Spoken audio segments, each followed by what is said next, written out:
Bem-vindos a mais um PodPan, o podcast da Faculdade PAN.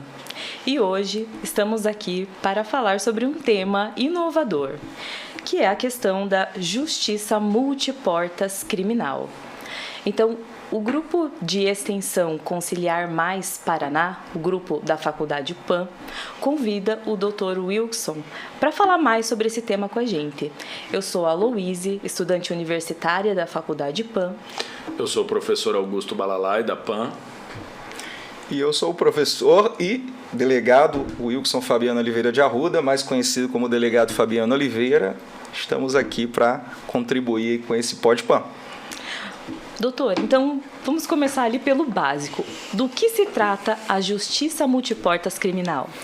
Então, o conceito de justiça multiportas, ou o Multi-Door Courthouse System, que é um sistema que foi introduzido pelo professor Frank, agora faltou o sobrenome dele, mas é da Universidade de Harvard, nos Estados Unidos. Então, essa questão ela já vem sendo conceituada há muito tempo. Porém, no Brasil, esse foco ele foi trazido muito para o âmbito do direito civil. E sempre que eu lia os artigos do professor Frank Sander, agora não lembrei o nome, e eu ficava imaginando por que não nós trazermos essa questão dessa visão de uma justiça multiportas, né, dessa confusão que se faz do acesso à justiça com o acesso ao judiciário, se confunde muito isso, achando que acesso à justiça é exclusivamente o acesso ao poder judiciário, e não é assim. Então a gente sempre pensou, por que não estender esse conceito multiportas para o âmbito criminal? Então, a partir do momento que a gente sabe que em alguns tipos de ações penais existe um interesse da própria vítima que prepondera em relação ao interesse público. A maioria dos crimes a gente sabe que é de interesse público, né? Crimes de ação penal pública incondicionada. Mas existem crimes de ação penal pública condicionada à representação da vítima e também existem crimes de ação penal privada. Então, para esses crimes em que a vontade da vítima prepondera sobre o direito do Estado, do ius persequendum iudicio do Estado, então esse direito da vítima, como ele é disponível, a vítima decide se ela vai representar ou não, então a gente tem a possibilidade de de adotar alguns modelos de conciliação, de mediação, de transação, etc. E o Ministério Público já faz isso, mas faz na fase judicial da ação penal. E nós propomos, então, a gente adotar esse modelo de mediação criminal na fase preliminar da persecução penal. A persecução penal, a gente sabe que tem duas fases, a fase pré-processual, também chamada de fase preliminar, e a fase judicial, chamada fase processual propriamente dita. Então, a gente tem essas duas possibilidades. Ou eu espero uma fase judicial, onde não raro o problema já vai estar um pouquinho maior do que quando ele começou, né? Porque demora um pouco, até pela sobrecarga do sistema de justiça, demora um pouco para essas audiências acontecerem, de transações, de diálogos, às vezes de uma necessidade de instrução. E se a gente antecipar isso para um modelo, para a fase preliminar, a gente vai estar mais perto do momento em que aquele conflito surgiu. E a gente vai poder tentar resolver aquele problema antes que ele cresça. A gente tem naquilo que a gente chama da violência social, uma escala que costuma ser uma escala ascendente de violência.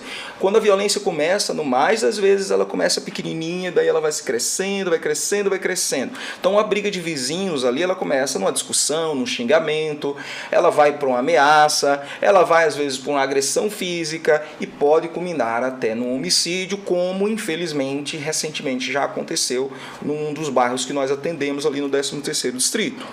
Então, para a gente evitar que essa escala possa ter esse gráfico ascendente, a gente tem que interromper essa violência o quanto antes. A gente tem que intervir por meio do Estado, porque nem todas as pessoas têm a maturidade necessária para resolver seus conflitos sem a intervenção de um terceiro. Então, por isso que é tão importante a gente trazer essa mediação o quanto antes, para que as pessoas, respeitando ali a função do Estado, apresentado ali pela própria Polícia Judiciária, possam solver o conflito da melhor maneira possível e assim a gente diminua a possibilidade de esse conflito vir a se agravar e culminar com uma questão mais grave. Então essa é a ideia, essa é a proposta, daí veio o artigo e, consequentemente, os projetos subsequentes ali de pilotos ali de mediação criminal na delegacia. E nos seus trabalhos a gente observa que o senhor fala muito sobre a questão de uma modernidade líquida, trazendo aquela questão do Zygmunt Bauman, dessa mudança rápida que a gente tem, e traz também a ideia de que nós deveríamos ou poderíamos ter um sistema líquido de justiça. Queria que o senhor falasse um pouquinho para a gente sobre como é essa perspectiva, como isso aconteceria na nossa realidade. O Bauman é genial, né? Então a gente começa a ler o Bauman, a gente se encanta e a gente começa a ver que os conceitos de Nicholas Bauman, eles podem ser muito mais espraiados, muito mais espalhados e influenciar em muitas áreas da sociedade. E quando a gente pensa numa justiça líquida, é uma justiça que se adequa, é uma justiça menos rígida, é uma justiça que se adequa às necessidades da sociedade, de cada uma das diversas sociedades, das multifacetárias sociedades que a gente tem dentro da nossa macro-sociedade. Então a gente precisa ter uma justiça que se adeque.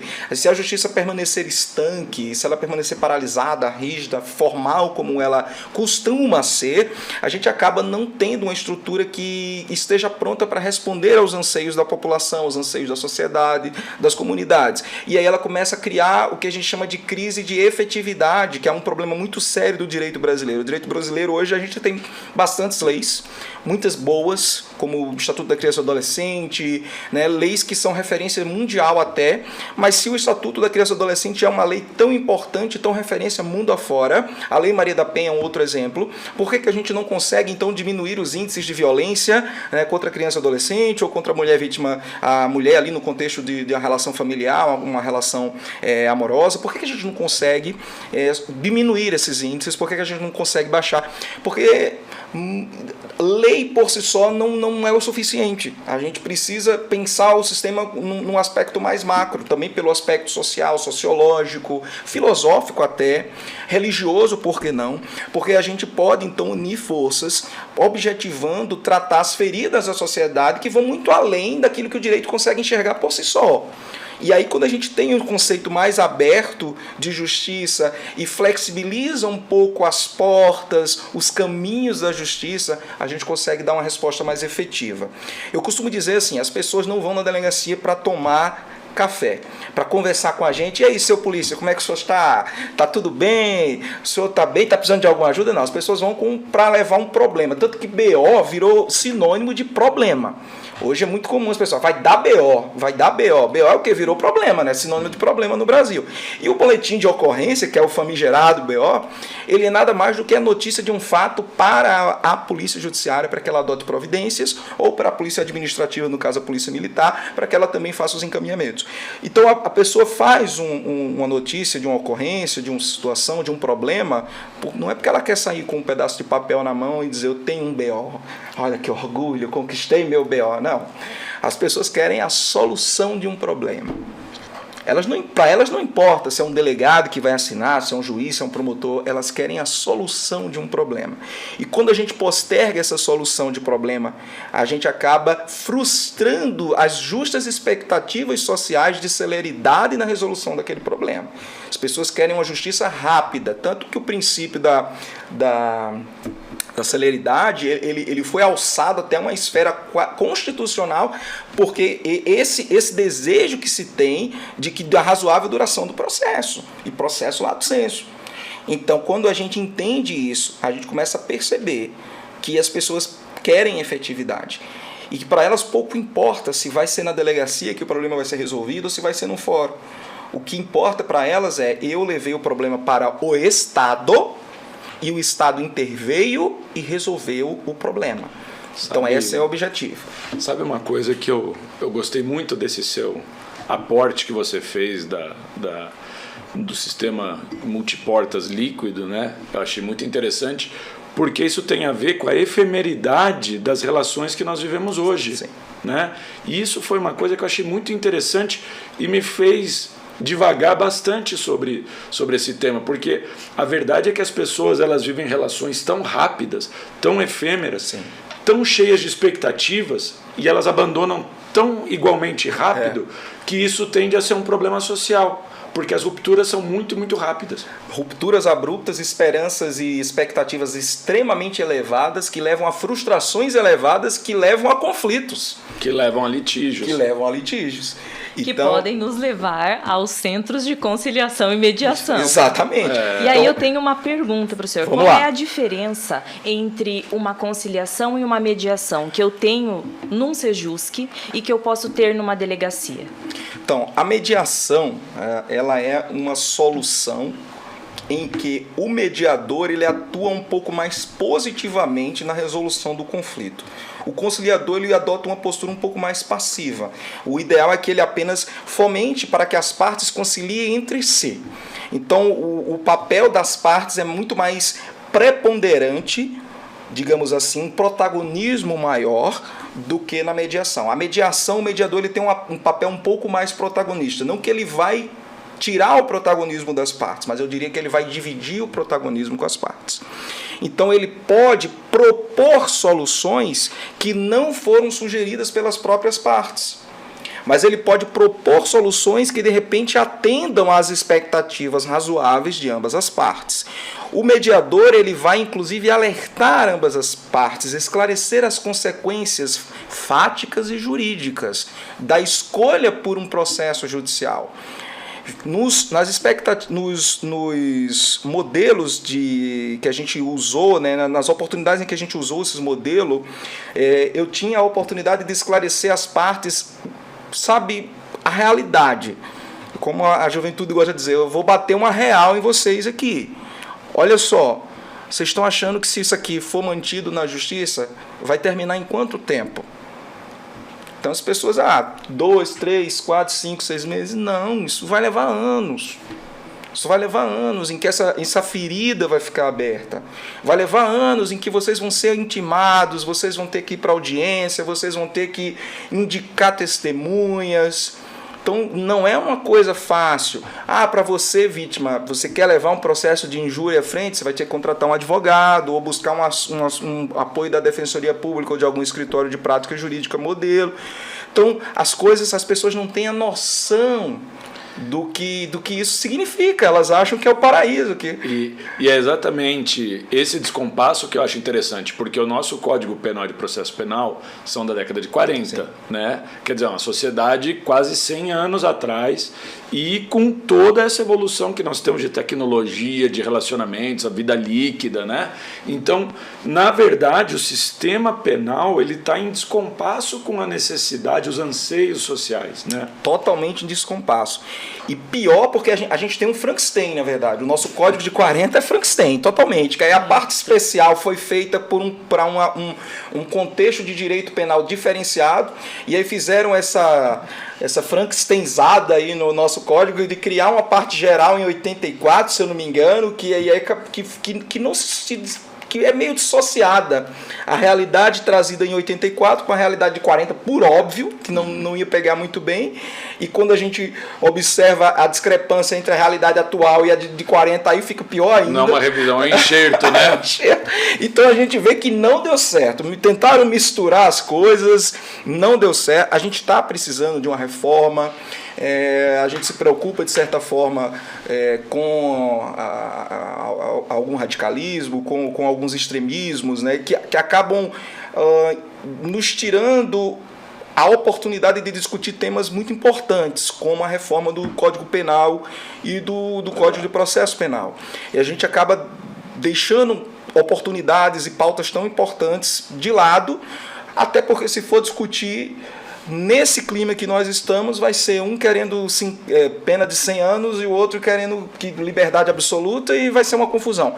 Mas a gente já passou da hora de discutir uma reforma nesses códigos. Inclusive, eu achei muito interessante essa proposta desse seu projeto de mediação junto às delegacias. A minha aluna lá na PAN, né, a Sabrina, ela veio me trazer esse projeto e tal, e eu achei sensacional. Eu falei, nossa, que bacana, mas aí me surgiu uma dúvida que eu gostaria que você aproveitasse e já matasse, porque eu vi que no seu artigo você chega a abordar isso. O processo penal, ele possibilita a autocomposição? possibilita. E aí... Só para te cortar, mas desculpa. Não, tranquilo. Mas é que a autocomposição é algo muito moderno, né? Antigamente a conciliação era um momento inicial do processo que vinham as pessoas para o juiz, vocês querem conciliar? Sim, havia uma conciliação. Não. Então, a partir de agora, vocês vão esperar uma sentença daqui a muitos anos. Eu vou dar até um exemplo prático, professor, que acontece que nem é... Pra você ter uma ideia, né? Às vezes a gente... Por isso que eu gosto de Bauman, porque, veja, parece que ele é meio profeta do direito, profeta social, assim, no sentido de que parece que ele consegue antever situações que ainda não aconteceram, mas vão acontecer. E eu vou dar um exemplo disso. De vez em quando, agora com a moda Pix, a gente começa a ver pessoas que fazem o Pix errado. Por descuido, por pressa, digitei o código errado ali, fiz um Pix para a pessoa que não devia, entrei em contato, a pessoa não quer devolver. Aí vai lá e faz o BO na delegacia. Aí lá vai a gente entrar em contato com a pessoa que recebeu o Pix para ela devolver. Na maioria das vezes, não é que a pessoa não quer devolver. A pessoa fica com medo de ser um golpe, de devolver para a pessoa errada, de ser um Pix falso. Ela fica com medo. E ela diz, olha, eu preciso de uma segurança. Eu quero compor essa lead, eu quero autocompor, eu quero resolver isso, mas eu quero resolver com segurança.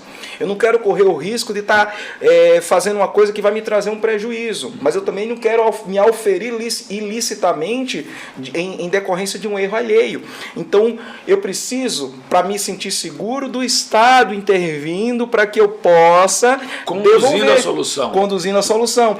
Seja como um espectador mais passivo, se resolvam aqui, eu vou só assinar, conciliação, seja como uma postura um pouco mais ativa, não a ponto de ser um árbitro, tá? Mais negocial, né? Mais, olha, você perder isso, você pode ganhar isso, se você perder aquilo, se você abrir mão, você vai ganhar isso aqui, tá? E a gente consegue conciliar.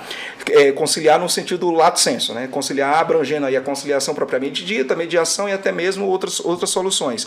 Então a gente consegue chegar num consenso que atenda a ambas as partes, ainda que não 100%, mas de modo que ambas saiam satisfeitas, que aquela crise, aquele conflito que surgiu, ele possa ser apaziguado o mais rápido, o mais celeremente possível, para a gente evitar essa ascendência da escala da violência que vai culminar com situações mais graves. Então, resolvendo isso, então a autocomposição é possível? É possível. Às vezes as pessoas procuram, né? Hoje a Sabrina, nossa estagiária, né? Vou elogiar publicamente aqui, que é a nossa menina de ouro lá dos nossos termos circunstanciados e cartas precatórias.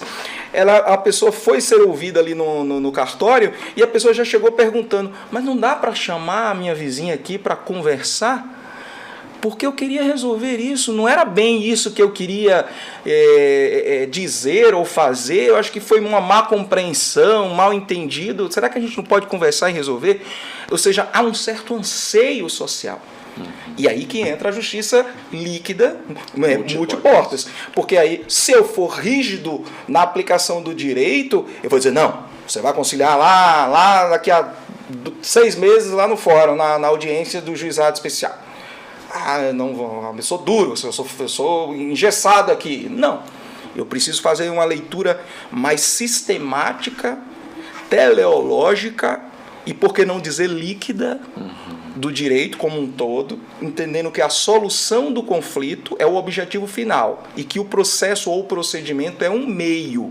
Ele não pode ser um objetivo por si só.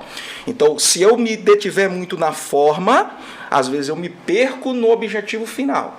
Então eu preciso ter essa flexibilidade, sem abrir mão de direitos, obviamente, até porque a gente está falando de uma fase preliminar, onde os direitos, a ampla defesa e ao contraditório, eles são um pouco mais restritos do que na fase judicial propriamente dita.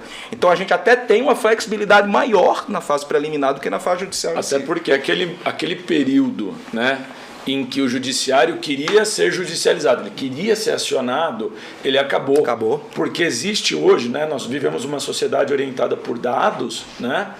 Está evidente a quantidade de processos que estão vindo e por surgir que não dá para você ter uma estrutura tão rígida, tão blocada. O negócio é mesmo ser mais fluido, permitir várias formas de escape, de escoamento desses litígios. É desumano o número de processos. Eu vi, mas vai me faltar a memória agora, a pesquisa, mas se eu não me engano, o Brasil é o campeão mundial de litígios per capita, né? Por pessoa.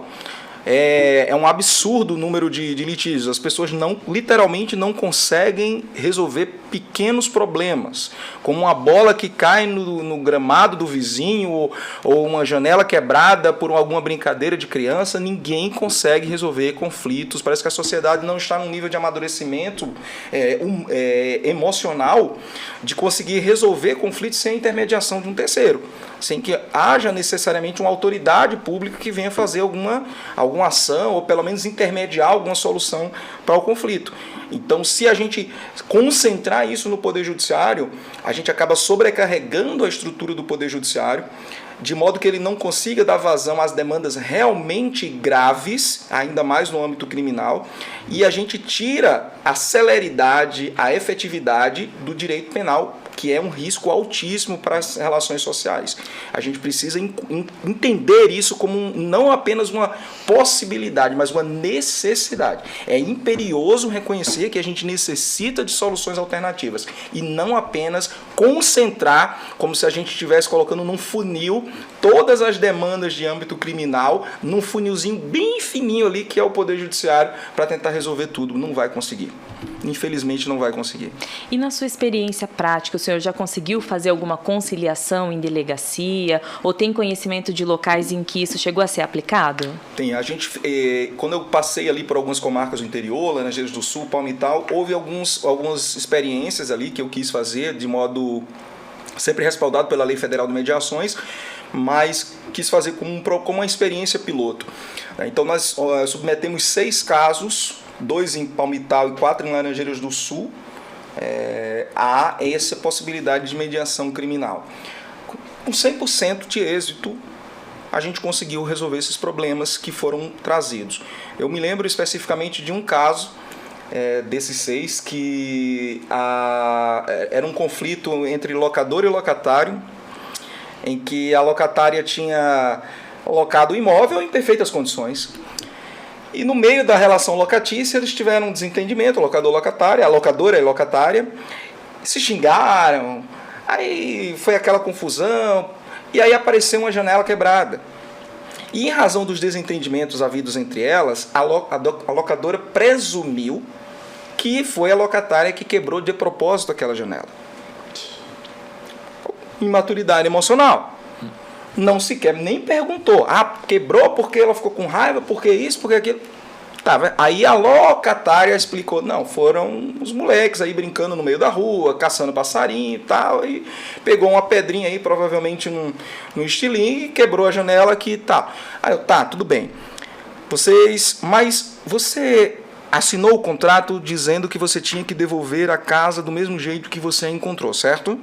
Certo. Então você teria que devolver a casa com a janela consertada, correto? Correto. Então, por que você não conserta? Não, eu posso consertar. Mas é porque ela me xingou. Não, mas aí você xingou ela também. Então, se vocês se xingaram, vamos fazer o seguinte, deixa esse xingamento para lá, 0-0. Você vê a postura do mediador, porque o conciliador ele dificilmente faria isso. Ele, não, veja aí, é advogado para advogado. Das partes e as partes entre si. O mediador, não, veja bem, não é por aí. A questão jurídica está aqui e a questão pessoal é que está impedindo a resolução. Está impedindo a resolução. Mas, isso aí, cada um... Vocês xingaram, então deixa quieto isso aí. Se você representar, ela vai representar e vocês duas vão responder, vai ter audiência, vocês vão se incomodar, vão perder tempo de vocês, em vez de vocês prosseguirem com a vida de vocês. E vai demorar, e vocês não têm tempo a perder com isso. Aí já começa aquele olhar assim que você percebe que a pessoa está começando a entender quais são as consequências da escolha pelo judiciário. Que elas têm uma expectativa falsa da realidade, distante, dissonante da realidade. Tá, esquece o xingamento então. Vamos tratar do dano. Vamos. Você conserta? Aí a outra, não, mas eu já paguei. Tá, você pagou quanto? Paguei R$400. Tá bom, então você consegue pagar os 400? Pago, mas eu tenho que dividir. Tá, divide em quanto? 2 vezes. Aí a senhora aceita 2 vezes? Pronto, crediário aqui, Casas Bahia, né? 2 vezes, beleza, divide. Ó, então a senhora vai aqui no dia 10 de cada mês, o próximo mês, dia 10 tal, a senhora vai apresentar um comprovante aqui dessa transferência que a senhora vai fazer. Qual é a sua conta? Conta tal. Põe no termo de mediação. Vai fazer a transferência dia tal para tal conta, vai apresentar o comprovante em 48 horas na delegacia. Pronto, 2 meses depois estava resolvido o problema. Então, solução rápida, eficaz, resolvido o problema, sem necessidade de atuar no Poder Judiciário, de sobrecarregar o Judiciário. E nós, então, estamos nos encaminhando para o encerramento aqui do nosso diálogo. Eu queria saber se, na sua opinião, a sociedade brasileira hoje já demonstra sinais de estar apta para sentar numa mesa e dialogar sobre os seus conflitos e não esperar que um terceiro, né, determine a solução. Infelizmente, o grau de maturidade da sociedade brasileira, emocionalmente falando, não está ainda desenvolvido a ponto de a gente poder esperar, criar uma expectativa que as pessoas consigam resolver seus conflitos sem a intervenção de terceiros. E isso não é uma questão apenas socioeconômica, porque não é que as camadas mais simples, mais pobres da sociedade vão ter essa dificuldade. Não é. Isso é um ledo engano. Às vezes as comunidades mais abastadas financeiramente, elas são até mais difíceis de conciliar, mais difíceis de mediar, porque aí, por ter o recurso para contratar um advogado, parece que elas querem realmente punir a outra pessoa através do processo. E o processo não é instrumento de punição. Não é para ser assim, mas muitas vezes é usado como um instrumento, como uma ferramenta de punição. Então é uma questão de maturidade emocional.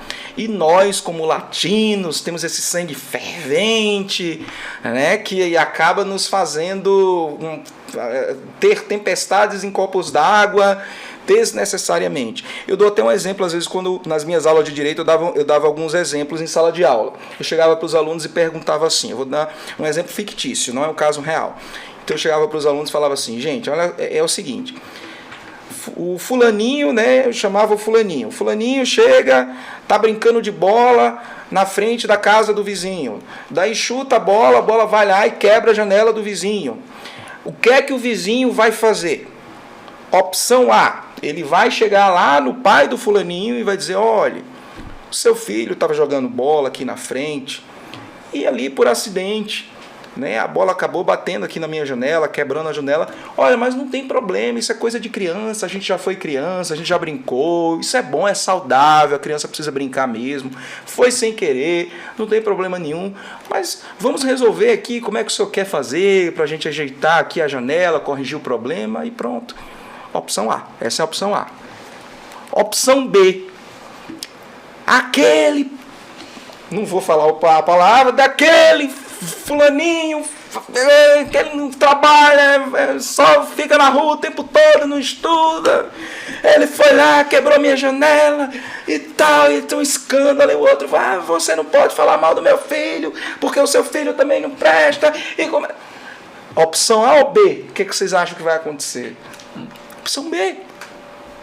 Por quê? Maturidade emocional. A gente não tem maturidade. A sociedade, claro que toda regra tem exceção. A gente está falando aqui no macro. A maioria das pessoas vai agir de forma mais agressiva. E aí, quando fala de filho, então, pelo amor de Deus, parece que a gente não consegue enxergar os defeitos, as falhas dos nossos próprios filhos. Não é a comunicação não violenta, é a comunicação muito violenta. Muito violenta. É. E às vezes querendo tomar as dores. Então, não raro eu chamo os adultos que se envolveram no conflito de criança, em vez de tentar ajudar a resolver o conflito, elas pioram o conflito. Elas pioram, porque aí vai querer tomar satisfação com uma criança. Um adulto querendo botar o dedo na cara de uma criança ou de um adolescente para tomar satisfação. Por causa de uma discussão, de uma confusão em relação ao filho. Em vez de a gente mostrar até para os nossos filhos que nós somos os adultos maduros para resolver o problema, a gente dá o péssimo exemplo. E aí eu chego para eles e falo, mas gente, vocês que deveriam dar um exemplo como adultos estão agindo feito criança? Porque vocês estão agindo como criança. É assim que vocês querem que o filho de vocês entenda que é para resolver conflito? E aí tem aquele que fala, mas o filho não leva desaforo para casa, né? Essa daí a gente já escutou um monte. Então, Nossa sociedade, infelizmente, não tem essa maturidade toda. Agora, esse projeto ele não é exclusivo do Paraná. Já existem experiências em outros estados, por exemplo, o projeto Mediar no Rio Grande do Sul já tem mais de 10 anos, atende mais de 140 municípios gaúchos já com essa questão de mediação nas delegacias. Lá na Paraíba, lá onde eu nasci, tem também projetos lá de mediação criminal, né, dentro da Polícia Civil, da Polícia Judiciária. Então a gente já passou da hora de a gente trazer um projeto parecido, já implantar esse sistema. Existem algumas iniciativas de alguns colegas pelo interior, em algumas delegacias isoladas, mas está na hora da gente dar um pouco mais de corpo para esse projeto, aproximar das universidades. Então a PAN está sendo super parceira para que a gente possa desenvolver esse projeto juntos e daí a gente consiga abrir portas, literalmente multiportas, para a resolução dos conflitos de menor potencial ofensivo, mas que podem ali se agravar e se tornar de médio ou até de grande potencial ofensivo. E realmente a faculdade vem abrindo um grande espaço para a gente falar sobre conciliação e trazendo esse espaço de inovação que é falar sobre a mediação no aspecto criminal. E para quem está acompanhando o nosso podcast, fica a dica, né, para ler o artigo do Dr. Wilson, que está na revista de Ciências Jurídicas. Provavelmente nós temos uma cópia dessas na faculdade. Quero agradecer a sua disponibilidade de estar aqui conosco, de trazer toda a sua experiência e de dar esse suporte para o nosso projeto, para que ele realmente saia do papel e comece a ser uma experiência dentro do nosso estado. Eu agradeço o convite, você que está em casa nos assistindo e todo o pessoal da PAN, né, por esse convite. Eu me sinto muito honrado de estar aqui discutindo um tema que me é tão importante, me é tão caro, né, que é essa questão da resolução pacífica dos conflitos. Então, fica o convite, né, para que você possa estudar mais sobre o tema, leia o nosso artigo ali na revista da Associação de Delegados e entender um pouco mais sobre o que é essa mediação criminal e até que ponto ela pode aí nos ajudar a resolver esses conflitos sociais que infelizmente acontecem tanto aí ao nosso redor, né? E fica a dica também, você que é servidor público, você que quer ser servidor público, vou deixar a dica do nosso outro livro aqui, que é O Servidor Público com Propósito. Esse é um livro aqui mais voltado para o público cristão, mas é um livro que traz princípios e valores que são aplicados a qualquer tipo de pessoa que tem ali um temor, o dever de fazer as coisas certas, do jeito certo, com a motivação correta. Então vai te trazer aí uma luz para você que quer se preparar para concurso público ou para você que já é servidor público, está meio desmotivadão aí, não chega já pensando em ir embora, vai tomar um café, fica meia hora tomando café, né? Então vamos dar uma lida aqui para você entender o que é que a gente pode aprender com o que a Bíblia fala sobre os nossos deveres como servidores públicos, né? Muita coisa interessante, importante. E eu vou contar um detalhezinho para vocês entenderem um dos princípios que a gente trata aqui no livro, que é o princípio da milha extra, que aí você ir além das suas obrigações, tá? Então, quando o servidor público vai além das suas obrigações, coisas grandes acontecem. Eu vou dar um exemplo. Quando eu estava numa dessas cidades que eu passei no interior, esse caso eu conto no livro, certa vez apareceu preso pela polícia militar, conduzindo uma pessoa que tinha furtado, acho que eram 2 quilos de arroz, 1 quilo de carne de charque ali, daquela de péssima categoria ali, do pior que tinha, e acho que 2 ou 3 litros de leite. Tinha subtraído lá de um supermercado. E a polícia chegou com esse rapaz. O perfil de quem faz essas pequenas subtrações geralmente é usuário de entorpecente. Então eu fui olhar o sistema para verificar os antecedentes daquela pessoa. Não tinha antecedentes. Então eu achei estranho, fui conversar com ele. O que aconteceu? Por que você fez isso? O que está acontecendo com você? E aí ele disse, olha, doutor, não vou mentir. Cheguei na cidade hoje de manhã, eu me mudei, vim de tal cidade para cá, gastei tudo que tinha para me mudar, buscando uma nova oportunidade aqui. Minha esposa está lá com meus filhos, vendo 3 filhos, um de 2, um de 4 e um de 5 ou 6. E, aliás, um era mais novo, um de 1 ano, e outro de 2, 3 e o outro de 5, era de 2 em 2. E eu passei o dia inteiro procurando trabalho, me ofereci para limpar a calçada, para cortar capim, para fazer o que fosse. Ninguém me deu nada. Pedi ajuda na rua, ninguém me deu R$1. Eu cheguei em casa, agora há pouco, cheguei em casa às 8h30 da noite. Minha esposa estava dando água com açúcar para o meu filho menor, que estava chorando de fome porque não tinha leite. E ela estava dando água com açúcar na mamadeira para ele dormir, e ele chorando. Quando eu cheguei em casa e vi meu filho chorando e os outros filhos chorando de fome, eu me senti o pior dos pais. E aí eu fui para o mercado e fiz isso.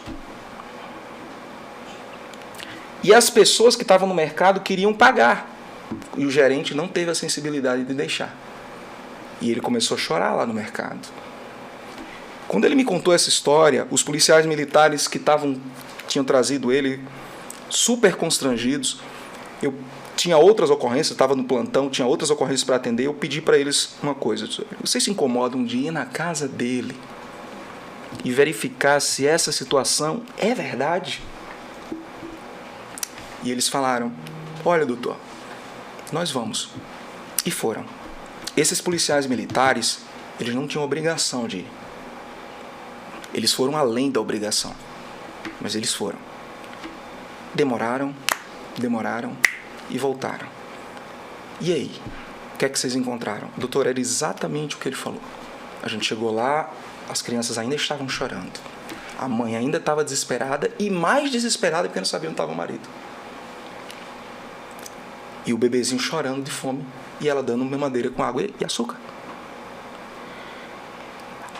Aí eu já me levantei: não, vamos comprar alguma coisa para essas crianças comerem. Ele: não. Os policiais: não se preocupe não. Nós já passamos no batalhão, já fizemos uma cota, já compramos uma cesta básica, já levamos na casa e as crianças já estão tomando leite. Pode ficar tranquilo. Eu peguei o telefone, liguei para a secretária de assistência social, pedi para incluir aquela família no programa de assistência da prefeitura, para levar a cesta básica e tentar enquadrar, tentar encaminhar aquela pessoa para um emprego. E ela se comprometeu de fazer isso. Mas tudo isso aconteceu e 3 crianças literalmente foram ajudadas e uma família foi ajudada porque os policiais militares resolveram ir além das suas obrigações. Quando o servidor público vai além das obrigações, essas coisas acontecem. Então a gente precisa entender que o nosso papel como servidor público é ajudar as pessoas. Ajudar. E quando a gente tem uma oportunidade de fazer isso, a nossa perspectiva muda, a nossa motivação muda. Eu não estou no serviço público para ter uma aposentadoria, para ter estabilidade. Eu não estou no serviço público para isso. Eu estou no serviço público para mudar realidades, para mudar a sociedade. Eu estou no serviço público para ajudar as pessoas. E o serviço público me dá essa opção, me dá essa oportunidade. Então eu sou um bem-aventurado, eu sou mais que feliz, porque eu tenho essa oportunidade. E todas as pessoas que entendem que o seu propósito no serviço público é ajudar o outro, ajudar o próximo, elas vão fazer além. Elas não vão chegar no trabalho olhando para o relógio para pensar em ir embora. Elas não vão ficar 30, 40, 50 minutos tomando um cafezinho, batendo papo e um monte de gente no balcão para ser atendido. Não, porque ela sabe, ela tem a consciência de que ela está ali para atender bem o próximo. E quando ela vai além das obrigações, coisas maravilhosas acontecem. Então, como esse exemplo, eu tenho vários outros. Mas aí vai ficar a curiosidade, para você buscar aqui no livro, Servidor Público com Propósito. Tem ali na livraria da Primeira Igreja Batista, da PIB, aqui de Curitiba, e tem também pela internet, inclusive no formato e-book, para quem quiser. E fica a dica para você, para encontrar essa motivação que você precisa para ser um servidor público exemplar, acabar com essa imagem de servidor público que a gente tem no Brasil, que é terrível, e a culpa é nossa. Mas a gente pode mudar essa realidade se a gente começar a agir com um pouco mais de propósito, com um pouco mais de objetivo. E aí a gente vai ver esse mundo mudar, pelo menos o mundo à nossa volta. Se cada um fizer a sua parte, isso vai fazer uma grande diferença no final. Então, um abraço para todos, foi um prazer estar aqui, uma honra para mim.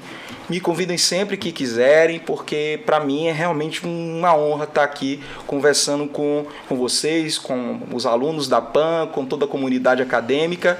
Eu gosto muito desse ambiente acadêmico, então é um prazer para mim estar aqui. Um abraço, Deus abençoe todos. Muito obrigado. Muito obrigado. Obrigada. E ficamos aqui com mais um Pod PAN.